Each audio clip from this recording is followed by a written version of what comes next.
Well, my father is really like a legacy in this business. When he opened up his company, he had already more than 3 centuries worked in this heavy haulage business. And he started in Hagen, his first office.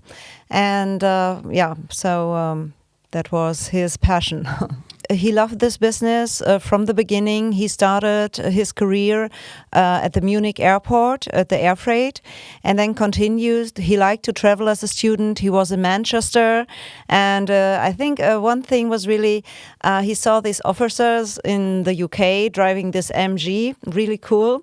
And he thought he would like to achieve something like this. So he was always driven to do something, to travel the world and do things that are outstanding and challenging and bringing people together. So that was just his life. A really great thing. When I was a small girl, my father always kept the business away. And I never really knew what he was doing. Well, I knew he was moving really huge stuff, being all over the world. But he always brought his business partners to us home. They were staying there. We were playing with the kids. So it was a different business. And even though the funeral was, of course, sad, the nice thing about it, there were a lot of children that I knew from business partners coming to say farewell to my father, because they had been knowing my father also in their childhood. We were playing and they were great business partners to say a farewell. And that was very, helping me to get over the loss, and my mother too. As you know, we have a rigging company with heavy haulage equipment, owns trench jacks, but we also have a fleet of electronic cranes, and we have a self-propelled we are very proud of. So yeah, we are asset-based, and this is a huge advantage because we have our own engineering, and that's get more and more important because the projects are getting more and more complex. So you have to get an engineering in it to find solution for your customer. And that's what I'm also proud of, that in our group we find really good solution for our customers to get the project handled smooth and be successful in the end. No, I was not working in this industry. Actually, I studied economics and I worked a few years for Vodafone. I was in the WLAN and did some business cases. And my father said, okay, it's a family conference and we had to come to Hagen. And he said he would like to have somebody... Very formal. Yes, very formal. And he said, well, he would like to have somebody to step into the company. So actually everybody stepped back and I was still standing there. And they said, hey, Iris, it's a nice opportunity to take over, have an own company as being, in the economics. So yeah, that's how I started. That was quite a transition because I had to learn a lot. But I was just sitting next at his desk and he showed me how to ask for a crane, how to ask for the hooking, the slinging. So I really learned from the peak from him. And he took me to all his clients. He took me on sites. And I learned a lot, not only from my father, but also from our clients and also from the partners we worked worldwide with. So did you get on well when you were learning the business? Yeah, well, I can remember because I worked at Vodafone at first and we all had always these suits on. So when I was the first time on a site, I had wear my suit, my needle suit and my safety shoes. Must look really awkward to everybody, and my pink top. But that changed, and I think when the people saw that you are successful doing it, that you're interested and pushing the project forward, winning the projects, then with competence you get further. And so I never had really an issue. Well, actually, I took over already then in September. I started in January, and in September I was the managing director already from the company. And then he was there about 10 more years consulting and supporting. Oh, so it was a long transition. That was a long transition, yeah. But he always let me do my things. He was just really, he couldn't let loose, really. I think it's a really passionate industry, and I get to know a lot of people that stay so long in the business. And some say, like, at the break bulk, you see a lot of gray-haired people, but I think there's so much knowledge, and it takes a long time to transfer this to the young people, and it's good to have them there. Yes, it changed a lot. I brought new business into the company. So before we were the freight forwarders, also, of course, a rigging company, but also for rather smaller things and factory removals. And when I stepped in, I brought in the heavy rigging for big pieces. So we bought our own strand jack system and the self-propelled, as mentioned before. So I brought this heavy haulage business into the company. Well, this is very important. As you know, my father has been a founding member of the THLG. When he opened up his company, he was really reliable and trustful, flexible, local professional in his business.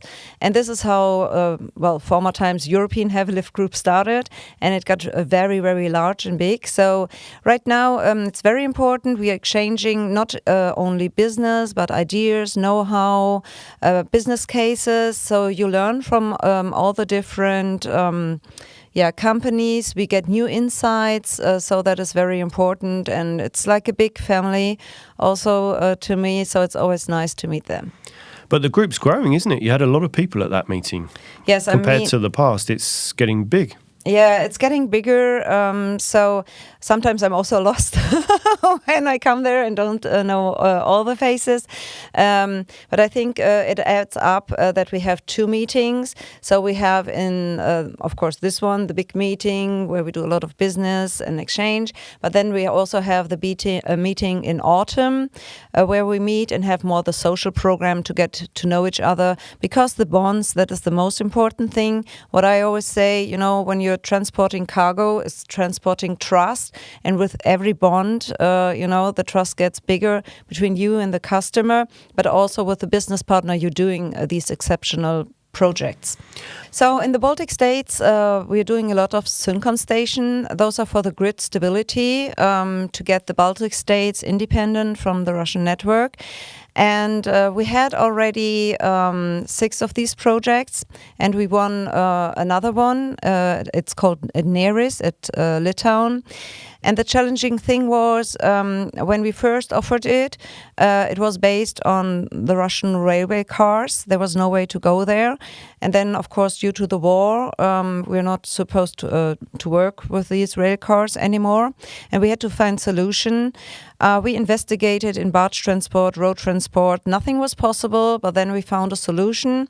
There was one rail car left in the Ukraine, a girder frame rail car, and we could engineer it and build a frame that we can place the generator on it. So we demobilized the rail car from the Ukraine out of the war zone, transported to Neris, to a port, transload it in the barge, and then ship it up. And first time it was disassembled, ship it up to Rotterdam. We faced some challenges due to the annual closure of the locks, and we were just one day going through. We had high water, so all these challenges you face in this business was all combined in this project.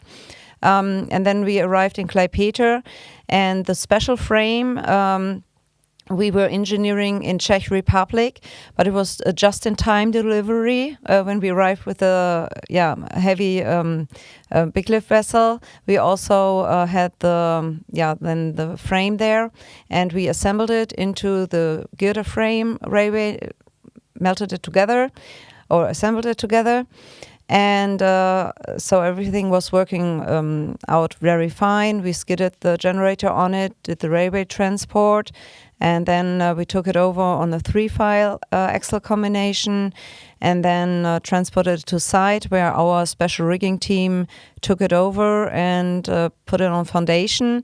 The nice thing is we were like 11 different nations working on this project, and this is what I always like about this project. We had Ukrainian partner, German partner, Belgian partner, Lithuanian partner, Netherlands partner, so that is always nice to have such a huge business community to work with.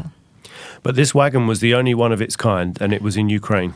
Right, it is a ThyssenKrupp from 1976. And it was the only one still existing and running, and then it's a very key target for the infrastructure. So it was very important to get it safe back. And we even mobilized the staff. There was a special staff from Ukraine that took really the hazard to go up by bus and later, of course, go back to the Ukraine to support their country.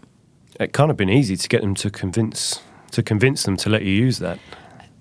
No, it was not easy at all. Also to demobilize it from the Ukraine. We were thinking to transport it to Poland, but there are different gauges systems. The railway gauge. Railroad gauge, right. So we're looking for different solution, and as I said, the only solution was then to disassemble it and build also special beams, because they have been disappeared during the times. So that was also like 5 days time to get 26 beams to lift it up. And and make a special lifting concept also, and also lashing and securing the wagon in the barge. Because the owner was really nervous that he will get it back, because there were some important projects and transports afterwards planned in the Ukraine for the energy sector to secure the energy in the war zone. So that was very important to have it safe back. So a very challenging, complex project. Yes, once in a lifetime, I say. Yes, of course, it is a big problem. It takes sometimes the permit application through a very long process. So I just had one very important project where 2 industrial power plants were built in Frankfurt am Main. And we had some really huge parts coming from overseas to Hamburg. And for the one permit, it took almost over 4 months to receive it. And we couldn't go the whole way through Germany due to the bad infrastructure and some weak bridges. We had to go over the Netherlands. So that took quite a long time and a lot of detours, a lot of planning, and a nervous customer, of course, to get the projects there. I started also with the help of the THLG partners. I wrote to every partner, to every country, and asked them about the permit process. When does the permit start?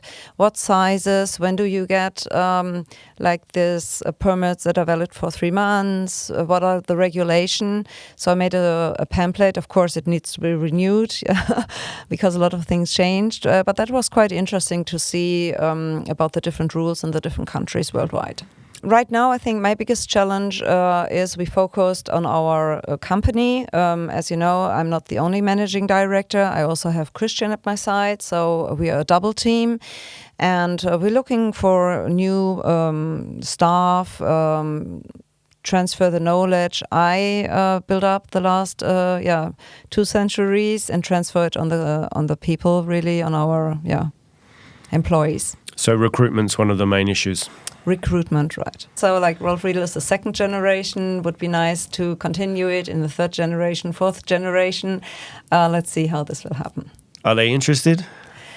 They are interested. They're always very keen on what I'm doing, and they're also very proud when I tell them I have been flying with the Antonov from Turkey to Hamburg, and so they know that there's this important project we're doing for the infrastructure. But on the other hand, we're trying also, to make a small footprint in the world with the projects we're doing, and this is also why I love this job, because you can say, oh, you brought so much energy to all these different households and help them to communicate. So I'm really proud about that.